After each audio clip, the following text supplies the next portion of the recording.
What is up, and welcome into the Easy Smoke and the GM podcast. I am your host, Ezra McCann, and I'm joined, as always, by my outstanding co-hosts. He's a Chicago Public League legend. He's a Simeon legend. He is a Grambling State legend. He's the head coach of the Simeon Wolverines baseball team. He is none other than Brandon Williams, a.k.a. Coach Smoke. And I forgot to mention that you were all SWAC when you played at Grambling State. I am sorry. You deserve that respect. My bad. And we've got our NFL draft and just football expert. He is our GM. He is Glenn Morgan. And gentlemen, glad to see you guys. How you guys holding up here? I'm doing all right. You need to give yourself an introduction, man. I mean, easy, smooth talking mofo from Hampton. I haven't really done anything. I played 1 year of college football. That. Yeah, because I played so many years of football. That's more than some of these cats talking sports. Yeah. Dude, some of these. Oh, my bad, Jim. I ain't mean hey. I wasn't even talking about you. I'm talking about these national media guys. Oh man. So yeah, I didn't really do anything, man. I was a very good high school football player. That's it. Look, man, if Danny Parkins can make it to the national media, why can't we? He's really good at talking though. I'm still trying to figure that out. Is he? I think it's a play here with that, but hey, I think he stamped himself as the Caleb guy, and so he's either gonna be the media hero or the media goat, meaning they gonna trash him if things go bad. Well, he was extremely happy with Caleb's performance Sunday against the Cowboys. Yeah. 4 touchdown day. Yeah. One was it 143.5 QB rating. Yeah, something like that. Yeah. 290 some odd yards. He keeps that 298. Parkers might be right about this guy. I don't know. I can't argue what he did against the Cowboys. Now, mind you, it is the Cowboys. Their defense is not really all that great, but he was able to put up those numbers. You got to give him that credit. Yes. Now we also saw this in week 5 last year, the London game. Week 6. Yeah. Against Jaguars, where he had a 4 touchdown game as well. So. And we saw this with Mitch Trubisky against the Tampa Bay Buccaneers. That's right. He had like 6 touchdowns, right? Yeah. 6 touchdowns. Yeah. So I'm not ready to anoint this guy as the savior yet, but I'm gonna give him credit. It was a heck of a game. The team played a heck of a game. Mm-hmm. As pissed off as I was last week against Detroit, which we didn't discuss. We're real front runners. Detroit kicked the podcast off. They kicked the ass so bad the podcast had to take a break after that. As bad as that game went, I was the complete opposite Sunday evening after the Bears win. It just makes life better. I don't know why. And I'm ticked off at myself for even allowing that to happen. To be the case. Yeah. But I mean, watching Sunday Night Football was just better. Dinner was good.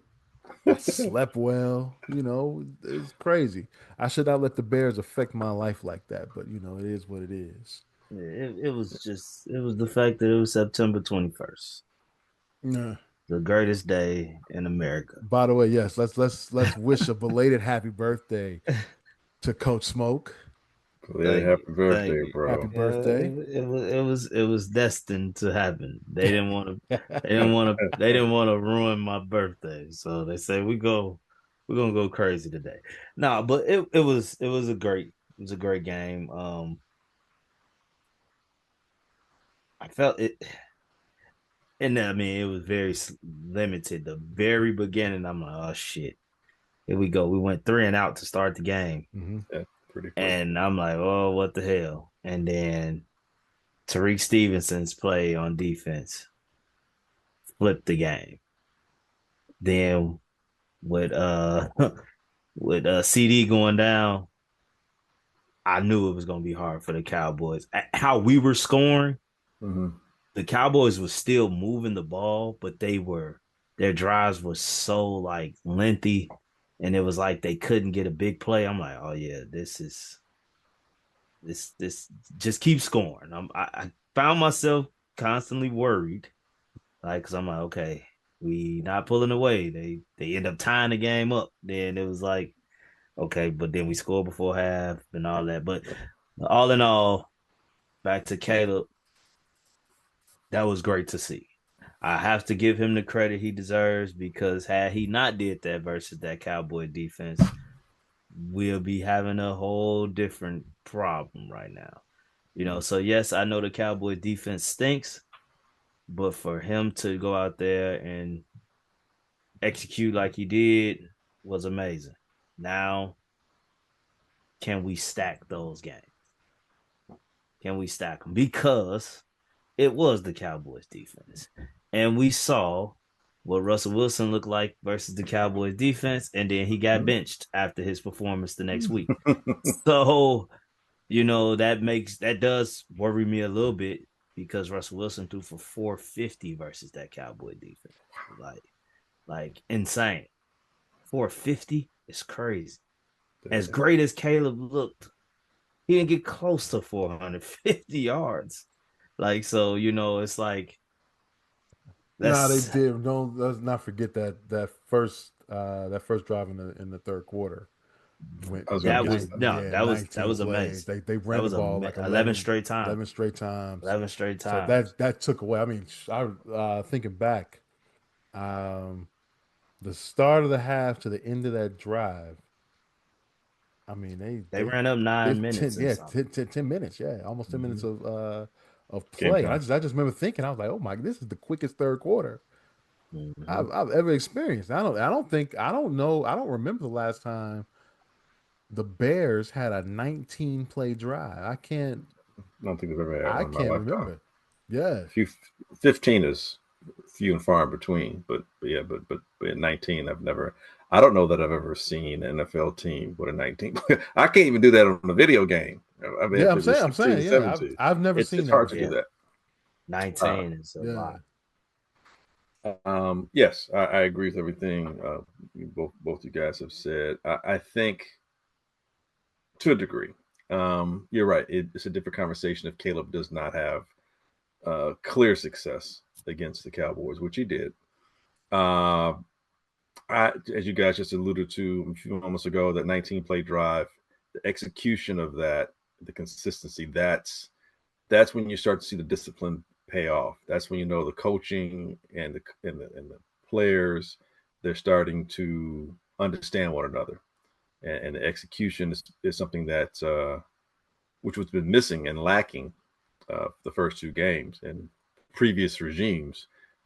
We haven't seen anything like we're all three of us remarking about just how phenomenal that was. The defense stepped up. All things considered, now I was impressed with three things: the 19-play drive, the defense, because the Cowboys' offense is formidable. It's they're running a lot better than teams would have expected with Williams and Sanders. Before he got hurt, you've got CD and Pickens on the outside. Prescott's been passing very well. Decent offensive line, got a good tight end. I mean, they can put up some points. And so for a team, that being the Bears, to have given up as many points as spectacularly badly as they did against the Lions, to come back and be able to hold that team, to that team being the Cowboys, to the amount of points that they had, I thought that was a good job, considering they're still not healthy. You still don't have your TJ, you still don't have Jalen, you still don't have Gordon. So for Tariq to be as abused as he was, against the Lions, to come back with tenacity and effectiveness, and he almost had a pick six. He jumped that was a really good pass defense. We almost got the pick, but taking the fumble the way you did, and then like you just said, spearheading, a change, being able to be an agent of change for the team. Those were all good signs. And the other thing I was impressed with, The combination of Caleb and the head coach Ben Johnson. Um, you see Ben Johnson be able to fingerprints. We got the flea flicker. You get one of those special plays. You see the implementation of the tight ends. They're off the milk cartons now. Luther Burden, the third, being involved in the game to where you're from getting start. from the start, yeah, from the start, and you're getting explosive plays. The running game, it's going to be an issue until we really get. I think the running back room is going to have to change in of itself. And for an offensive line that's been beleaguered, I thought you saw the coach put a good game plan together, the players executed, and Caleb being the captain of the ship and guiding them to navigating the victory the way he did. I thought those were three things that stood out to me the most. That being said, they did what they were supposed to do. They rebounded from an ass whooping. I believe the ass whooping was the best thing that can happen to them because you can't make any excuses from that Detroit loss. You can't say we was close, we almost this, we almost that. No. By no stretch of the means can you say anything about that other than you get your ass whooped, so you know where you're not. You can't fool yourself after that one. And the coach, Campbell, did Johnson a favor. You don't have to try and convince your players they need to focus this week. You don't have to try and convince them that they need to do whatever. They all you ain't got to say shit. You just get right down to brass tacks and put your head to the grindstone and do what you did. And that's a good thing because everybody from the defense to the head coach to the defensive coordinator to the players, everybody was culpable. So now, where do you go from here? That's the question. And you're going to face a Raiders team on the road. Something else that came out during preseason, they didn't look good on the road. You got to learn how to maneuver in terms of, your structure. How are you guys going to approach your road games? So the last one didn't go so well. It was in Detroit. It wasn't a long road trip. This time you're going over some time zones and you're going to Sin City. So distractions, all those kind of stuff. But you're about to face a team where the head coach likes to run the ball, and they're going to want to use their shiny toy, Ashton Genty, who's chomping at the bit to attack the Bears. Now, as well as the defense played, they still had a hard time and didn't do really good against the run. They had their moments, but they were getting gashed by Sanders and Javonte Williams of the Cowboys. So you believe it, Ashton Genty's licking his chops. The tight ends for the Raiders are a handful, and they've got some explosive players in terms of receiving. And the secondary for the Bears is banged up and has been cannibalized at times by other teams. So Thornton Jr. for the Raiders has got length and speed.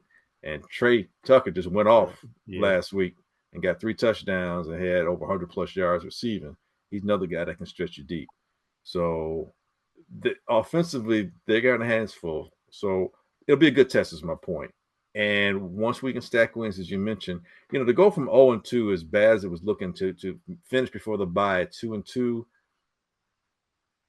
is good and better than what would have been expected after the beginning.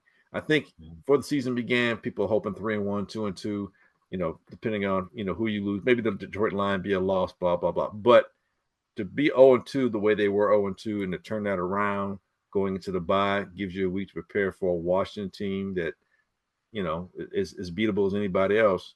Your arrow's pointing up. So, yay team. Yay team. Yeah. Oh, that's true as it get. I mean, offensive line play looked very good as opposed to what happened in week 2 up in Detroit. Your left tackle, Braxton Jones, according to PFF, no sacks given up. Well, we knew that because Caleb didn't get sacked. You can run the ball a lot too. But 0 pressures. It's good. Zero pressures for that Braxton Cowboys Jones. defense is so bad. That is But crazy. still, hey, no, not even Micah. the pressure though. Oh my That's a god! good I mean, thing. I don't mean, and I know this sounds bad being a Bears fan that I'm saying that, but No, god it's damn, they're true. bad. They are. They're bad, man. Watching that game, I'm like, oh, this defense is terrible. Yes. Like our receivers, like it was the game I always pray for. Guys wide Wide open. open receiver. Guys were open. The game I Guys were hitting always pray stride. for. But damn, I need to see it done against a good defense because I've seen it done against good defenses. Not for us, but as seeing that the one throw though that Caleb made that impressed me the most was the throw up the middle to Luther Burton that he threw over the two Yeah, he defenders. layered it. Yeah, he layered it. I'm like, now that throw, forget all them other throws with Flea Flicker or DJ Dunze with Diggs falling. Right. I'm like, that throw there was a big time throw. Yes. That's the throw that I would love the media to talk about and not he rolled out and threw it 30 yards. No one else can do that. I don't want to hit it. Can he make that throw that he made there? And I want to see more of that type of throws. Like it was good to watch. Consistent. So I guess Jim, you know more about the Raiders. I mean, of course they got Max Crosby, so that's a pass rusher that could cause hell. The secondary is not a big name secondary, but they're solid. To your point, as far as, or maybe I don't know if it's to your point, but what I felt you were getting towards, as far as the defenses and Dallas being so god awful, I really, this is a decent stretch of teams coming up where Caleb can get into a rhythm in terms of not facing overpowering defenses, but defenses that are susceptible. New Orleans, Baltimore has proven to be extremely susceptible. I mean, they give it up a lot of. I mean, this does not look like a Baltimore Raven defense. The Bengals. It may not be until they get to the Giants, maybe Minnesota again, before you're really seeing a defense that can challenge them on all levels with the front four, front three, the linebackers and the secondary.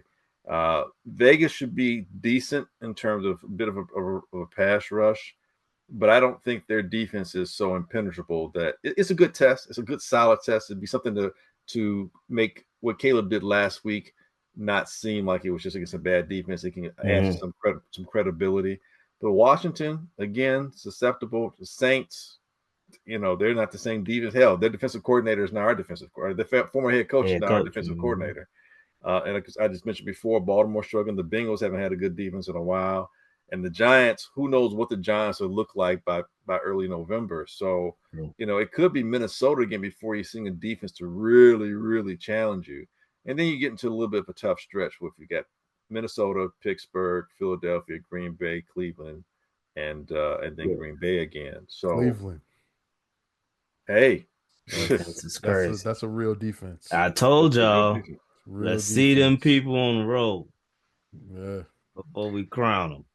Well, I think they were a little arrogant when they went there. I don't care. Fade into my point. Defensively, they showed up though, man. Yeah, I told you who was gonna be the problem. Well, I'm talking about Green Bay. I know, but I said who was gonna be the problem, not the defense. Yeah. Jordan Love. Yeah. I don't trust him. Well, the Bears could mess around, man, and all these teams. Before the season began, everyone's checking off Baltimore as a loss because Cincinnati's on the road. It's kind of iffy. You're looking at the Saints and the Giants probably wins. Washington iffy. The Raiders maybe. Dallas should have been a win. The Bears could mess around, man, and run off. What's it? 6 games. They could easily. I don't say easily, but they can. It's conceivable that they can go 4-2, 5-1.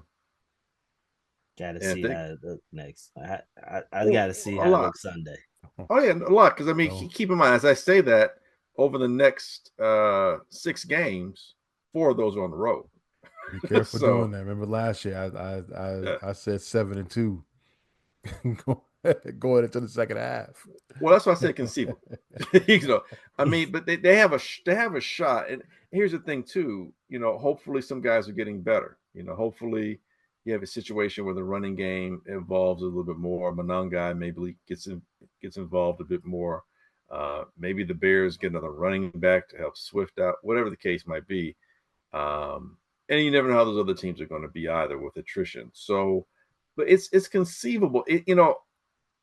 After week 2, we're like, oh shit, 5 wins maybe. Now, after one decisive win against a horrible defense, but you look at what happened last week with the other teams too. You see Washington struggling a little bit. You've seen Vegas. You've seen Baltimore struggle. You've seen the teams ahead of them struggling. Brings it.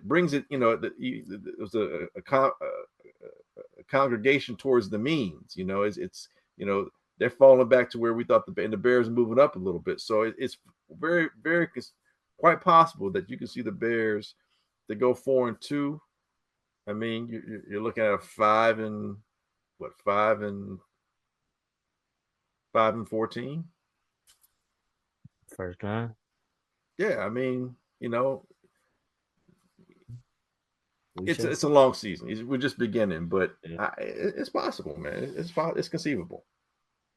Any given Sunday, anything can happen, as we can see.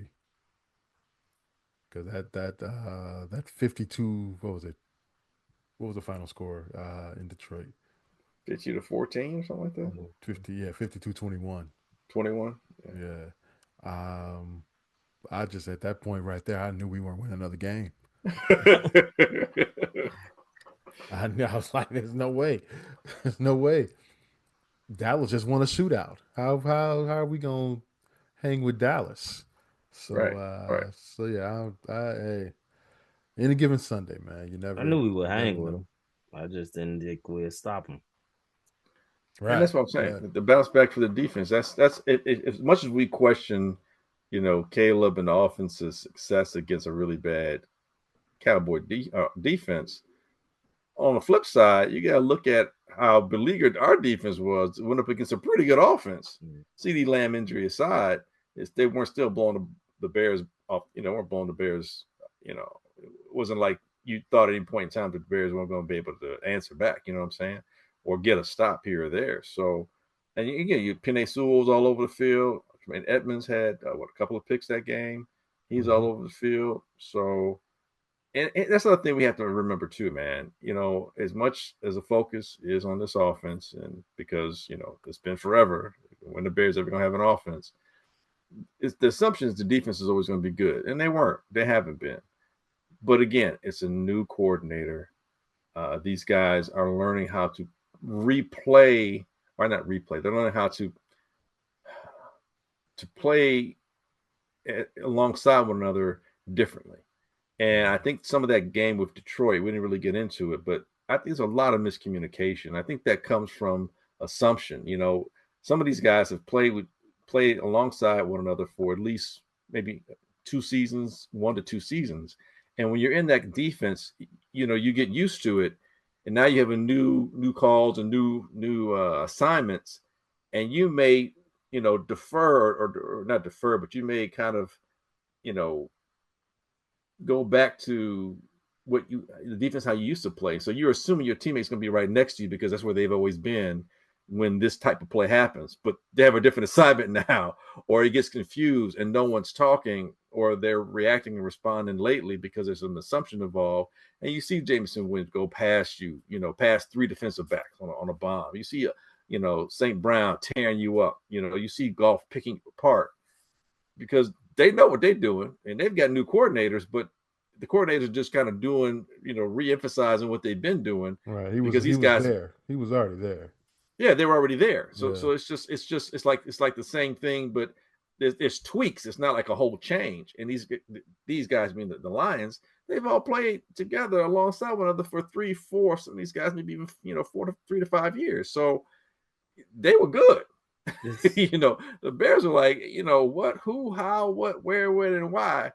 And they had no answer for none of that 52 points. And so they probably, really focused and structured on keeping things a lot more simple. And we saw that play out defensively so that the talent that these guys have could play more. They could play faster. They could play without hesitation and overthinking. And my point in this whole long diatribe is that basically the defense is probably going to become more sound, more consistent. And with the offense getting some footing from the Dallas game, there's a strong possibility that both the offense and defense can be moving forward at the same time, which we haven't really seen. Usually one unit is better than the other, and usually it's the defense. So yeah, that's my hope. I'm being positive this time. But one can say that the defense has been our better unit this season in totality. Outside of the Detroit game, the defense was dominating that Vikings game until the last quarter. Yeah, the last quarter counts. I get it. I get it. I'm not taking it away, but the offense really hasn't done anything until this Cowboys game. Nothing. Like we finally saw something in that Cowboy game. We saw what the defense could potentially do. And that first game against what's crazy is the game against Minnesota had what we had game 3 versus game 2 against Detroit. We actually had our guys to start the game, and then they got re-hurt. Right.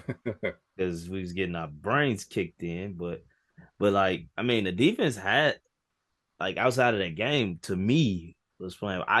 I'm one to tend to believe with the fourth quarter, Minnesota was a factor of being gassed because our offense literally wasn't doing a goddamn thing. And, I think they fell into that trap of just being tired. But to me, they've played of the 3 games, to majority of one game and then all of the third game, they played really well.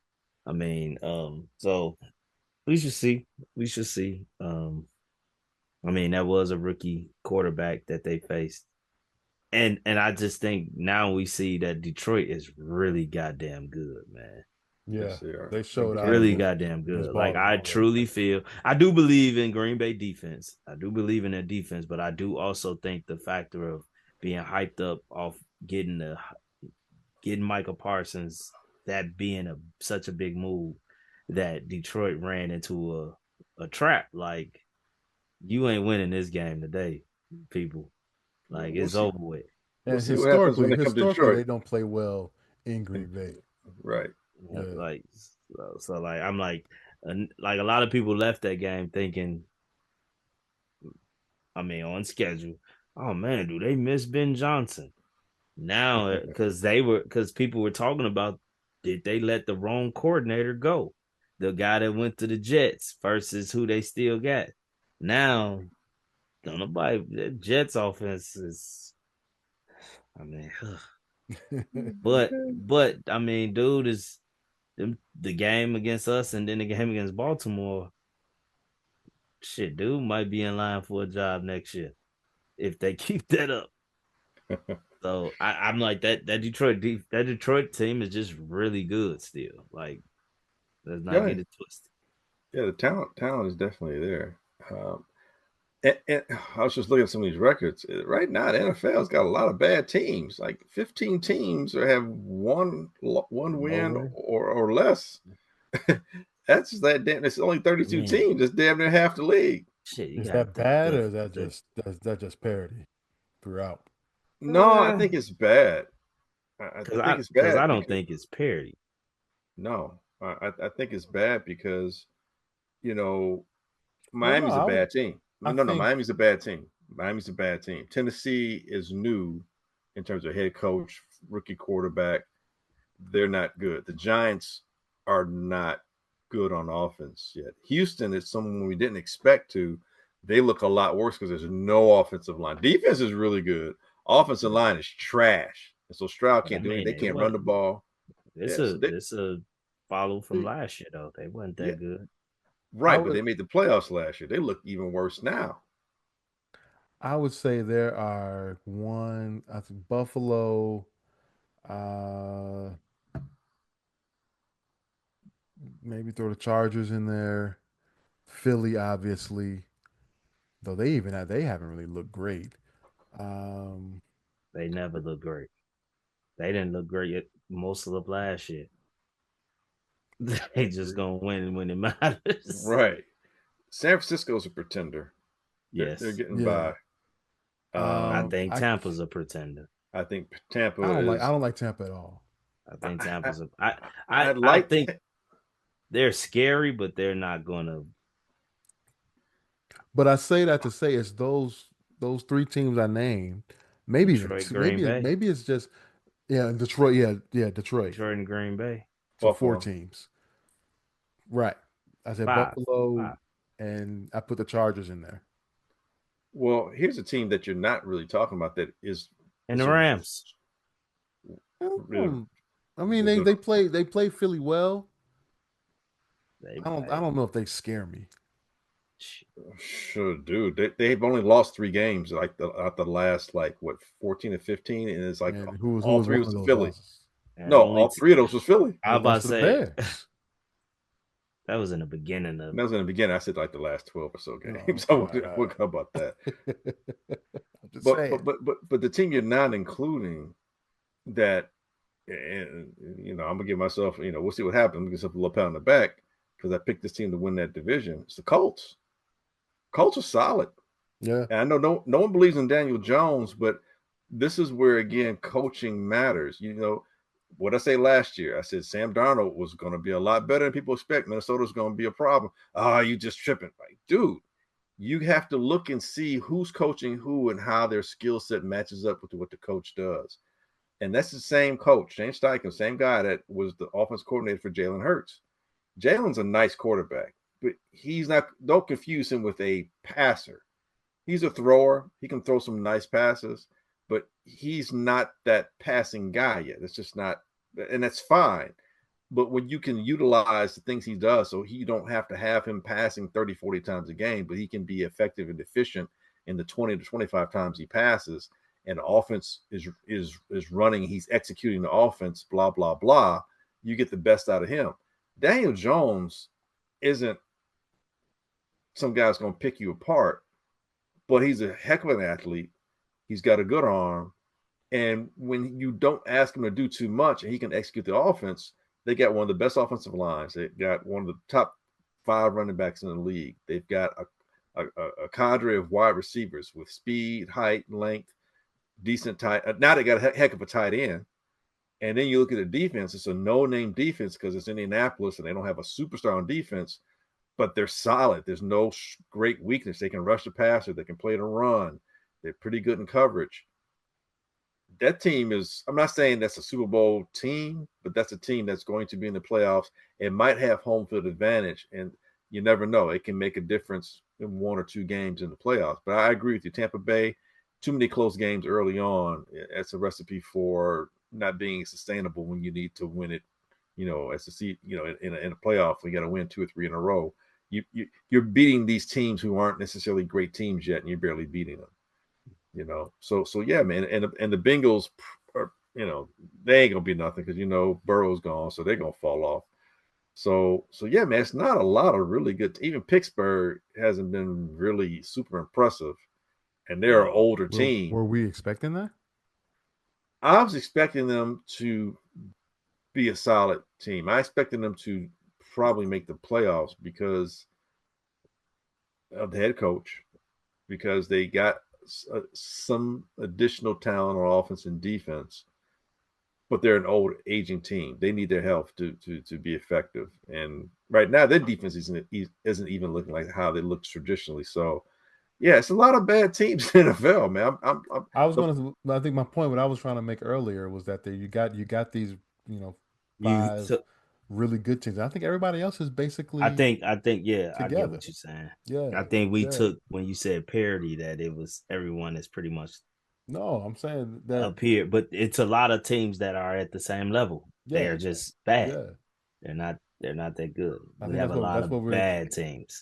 seeing right now early on in the season. Hell, Carolina put up 30 points against Atlanta. They Yeah, beat Atlanta 30-0 on Sunday. So that Atlanta talk is over with. yeah, I don't know if it's push over, back but a little bit. What? I got to push back. I know you're saying parity, but I'm like, no, these are bad teams. That's what I'm saying. They're all That's what I'm saying. they're all I'm bad. That's saying parity. when I thought I'm with you, Jim. I'm thinking when initially he said parity that it's a lot of good teams at the same, but I think he's saying it in reverse. That's what I was saying. He's saying there's a lot of bad teams. Yeah. Everyone's together. Yeah, but I don't agree with that. I don't agree with everyone's together. I think they're bad because of execution. It's not parity meaning our talent's the same. There are some teams that are talented, but they're playing like crap. They're playing bad football. The Ravens, maybe they aren't that talented. No, dude, you cannot look at a Ravens team and go, they're not talented. Well, no, they are. They probably on paper they probably have the most talent in the league. But if you're not showing it, what is it? But it's not parity. You're playing. It's bad. It's bad football. It's coming out play. It's like it's not. To me, parity is you're going to have a lot of teams that have similar schedules because we're all cannibalizing one another. I don't think that's the case. I think these are just like you look at the Chiefs. They'll probably be better later on, but they're struggling right now. Their offense is struggling. They're not playing they're playing lesser than what they normally play. The Cowboys are a bad team. They're a field goal away from being 0-3. Denver's probably the best 1 or 2 team. I mean, Denver's probably the best 1 or 2 team there. And the Jaguars are the worst 2-1 team. Yeah, and San Francisco's a fraud at 3-0. I mean, Miami's bad. I mean, the Jets might be the best 0-3 team, but they're still bad. I mean, I don't think I get what you're saying, parity, but I don't think there's a lot of parity to me was showing the records at some point where you're going to see teams that are hovering around 500. I think you're going to see a lot of teams like at 43% winning and lower. These teams are bad, bro. I think you're going to see some really good records for some teams because they'll be beat up by everybody else. And just a lot of the Bears have a shot. I like to say that the Bears, because there is some bad football being played by some bad teams, I'm almost on board to think that the Bears got a really good shot to make the playoffs. 10-7, or dare I say 11-6. They're not winning 11 games. Bro, look, man, I'm the first one to be like, nah, I'm always gonna be like, 7-8, whatever. You look at the schedule and look at these bad teams coming up that they have to play. Dude, the Saints, terrible. The Ravens aren't playing well right now. Now it's on the roll, so the Ravens intimidated in that game. Though. Dude, if the Bears get on a roll coming into Baltimore might be 1-3 after this week. They got to play the Chiefs in Kansas City, and Lamar's like 1-7 against Patrick Mahomes. They could be 1-3, bro. Derrick Henry's head is messed up. I'll give you one team on this list right on the Bears schedule right now that's just bad, and that's New Orleans. That's a bad. The Giants are bad. The Bengals are bad. Dude, there's no Burrow. Dude, Browning looked so bad last week. Yeah, you're right. Yeah, Browning did look bad. Those interceptions were bad, man. Were bad. Dude, that game was just crazy though. For like a 30-second stretch, they had like 4 straight fumbles. It was like playing bad. They ain't parity. That's bad football, dude. Geno's gonna give up an interception. He's good for one of those. Bears can sneak in there and come away with a close win. Washington, is Jaden gonna be healthy? Do you trust Mariota? 41 on this Raiders defense with Mariota. Yeah. So there you go. I mean, then you go over to get November. Okay, at Minnesota, probably gonna be tough. But who's the quarterback? Is it Wentz? It's JJ.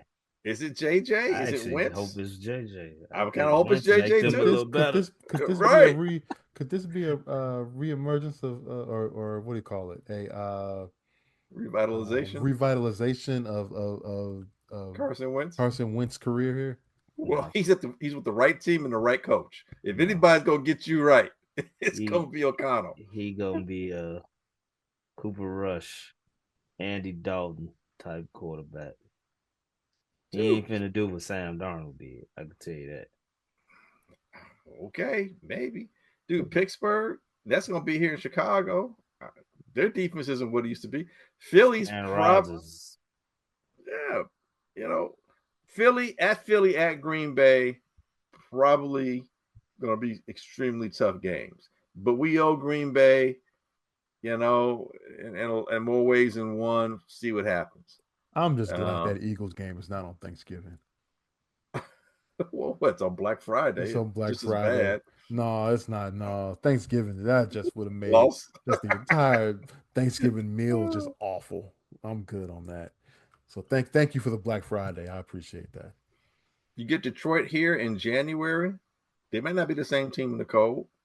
And when the Bears got that mofo circle in red and whatever highlighted colors, red underline, check mark. San Francisco, I know we struggle out there, but they still usually so beat up. They'll probably be beat up by the time we play them in December. I'm just saying, dude. On paper, the Bears. There's more than hope because these teams are worse than we thought they would be at the beginning of the season. That's true. Particularly Baltimore and Cincinnati. But I say on paper because we played the Cowboys. So we still got to see if we even still legit. Yeah, because we could be one of those bad teams I'm talking about. Because as we said, as you mentioned New York, you said they are bad. They look like goddamn All-Americans against Cowboys. But they lost, though. They did. But so that's the frustrating part about this. Like, I couldn't get too happy because I need to see what happens this coming Sunday. Yeah, I agree. Before I truly say, okay, we found it. Oh yeah, I'm not saying that. I'm just saying there's a chance. That's all I'm saying. There's always a chance. Any given Sunday. Hey fellas, let's go to picks. Last week or 2 weeks, it was 2 weeks ago now. It was week 2.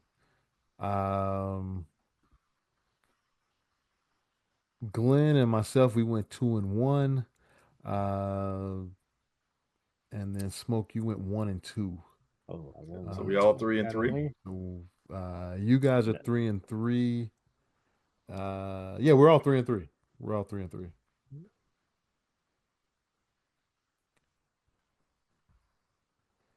So I guess we're just going the same order as the previous week. And I'm gonna let me turn the page here. Got too much stuff on my desk. All right. And Glenn, you are up first. Who you got? Man, it doesn't make any sense, man, because this is just a ridiculous number. But I'm going to jump on the Bills. No, I was just looking at that. That's why I said, God damn. At 15 and a half is crazy. Yeah, I think they might win by. Yes. Yes. Bro, I know we on picks, but I went and looked at my boy from New Orleans, of course. So he in our group text, he like, man, the Saints are so bad. He just kept saying it. So I went and looked at the box score, and I'm like, man, it was, I think halftime they were down 38-3 or something. I'm like, man, how are they losing like this? And they don't have a turnover. He say they literally scored every time they touched the ball. I'm like, bro, they haven't. I'm like, the Saints ain't turned the ball over. It is halftime, and they got 38 points. I'm like, that's insane. So, I'm taking the Bills, 15 and a half, minus 15 and a half. Along with that, I'm going to take another big double-digit deficit. I'm going to take the Lions at home against Cleveland. Ooh, that's a scary one, but I guess they're at home. Yeah, they're at home, and look, I don't see Flacco getting away. and I'm Wait, going what do you got to. them at? I got them at -10. -10. All right. Okay. And there's some really good college games, man. Some really, really, really good college games. Um, I'm going to take USC on the road -6.5. I don't think Illinois can stop a wet dream right now from happening. Illinois. All right. I was tempted with Arkansas because I'll tell you one of the best quarterbacks in college football. Nobody's talking about Who's Arkansas's that? quarterback, Taylor Green. Really good quarterback. Really nice. When he comes out, somebody's gonna be pleasantly surprised when they get him. He probably come out, may go third round, second round. That's just because Arkansas isn't getting the look see. He might shoot up towards the end, but he's a really good quarterback. I lost my screen. There we go. Get it back. All right.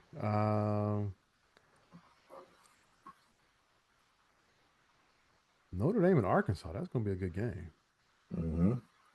But I'm not touching it. Yeah, they both needed too bad, so I left it alone. Yeah. Arkansas should have. They fumbled away. They had that game That's soft crazy. against Ole Miss. They should have won that game. Mississippi, Memphis. That was Memphis. I'm sorry, Memphis. Yeah, my bad. All right. I don't like any of these. But they did the same thing in the Ole Miss. They fumbled the ball against Ole Miss. Oh wow.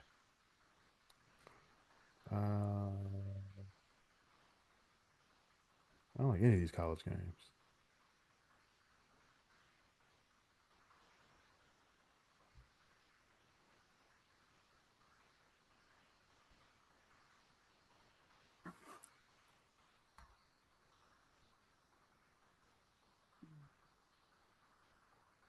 Georgia Tech, Wake Forest. Ooh. I would probably jump on Wake Forest with that one. 14 at home. All right. I'm gonna take BYU -6.5 over Colorado. Really?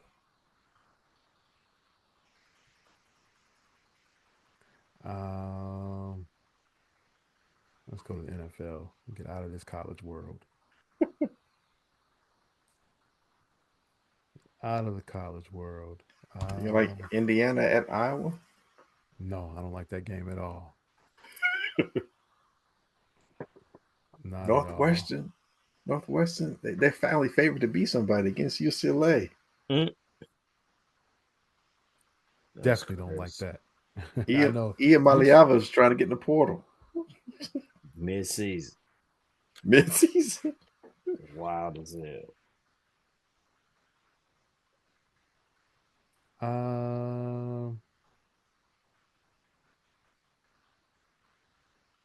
Nah, they're going to the West Coast. I don't like none of these games. You don't like Baylor over Oklahoma State? I'm 40. I'm a man. Come after me. They finally went after Gundy. He gone now. You know, that's why you don't hire loved figures, legends for your sports team. You don't do that because one day you got to fire them. Yeah. Happened in Tennessee with Johnny Majors.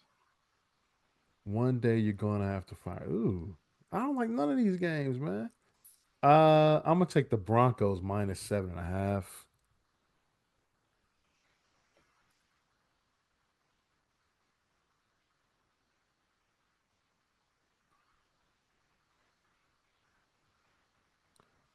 And I need one more. Ohio State on the road against Washington. This is gonna be a get right game. I'm gonna take Sunday night Packers over the Cowboys -6.5.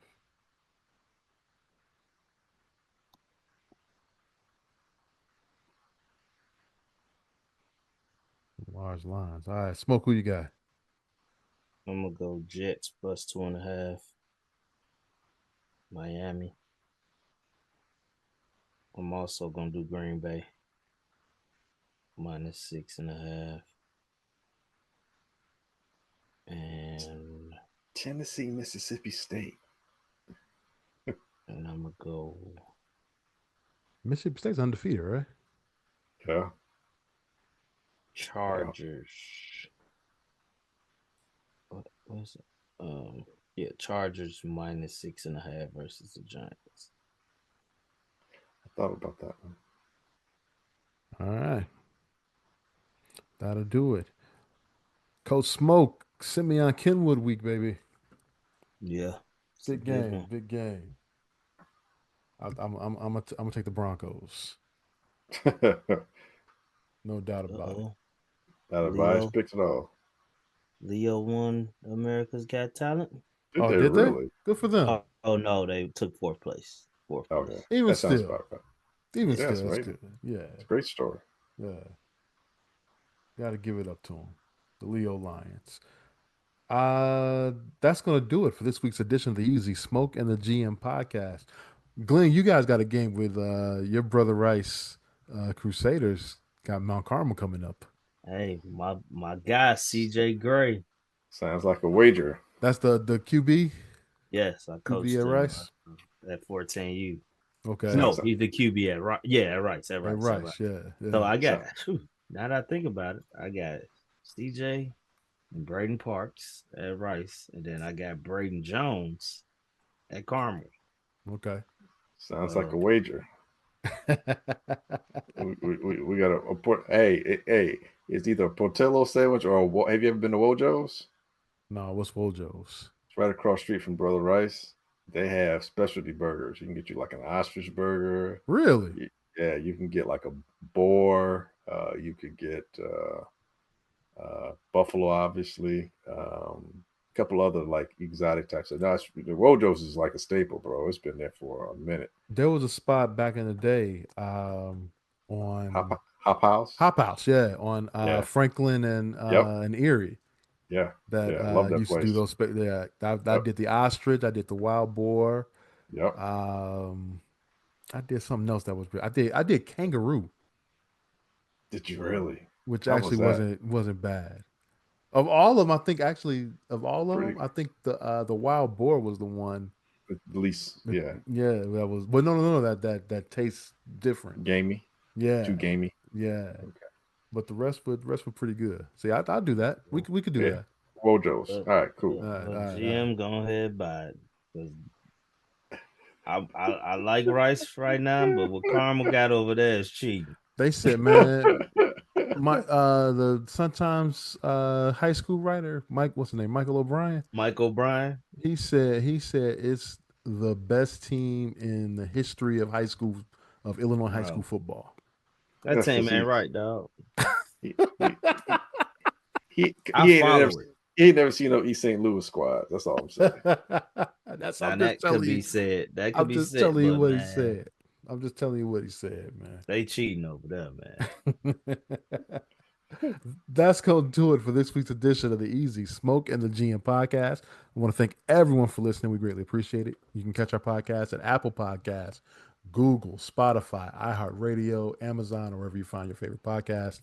You can also catch us on YouTube, the video version.